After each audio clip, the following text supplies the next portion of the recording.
রাগের মাথায় আপনি সন্তানকে বললেন তুই মর, ফেরেশতারা বলল আমিন। তোর ভবিষ্যৎ অন্ধকার, ফেরেশতারা বলল আমিন।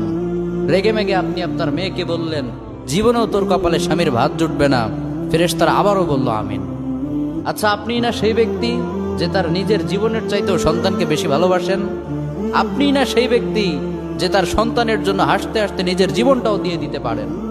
আপনি না সেই ব্যক্তি যে আল্লাহর কাছে নিজের চাইতেও সন্তানের জন্য বেশি দোয়া করে?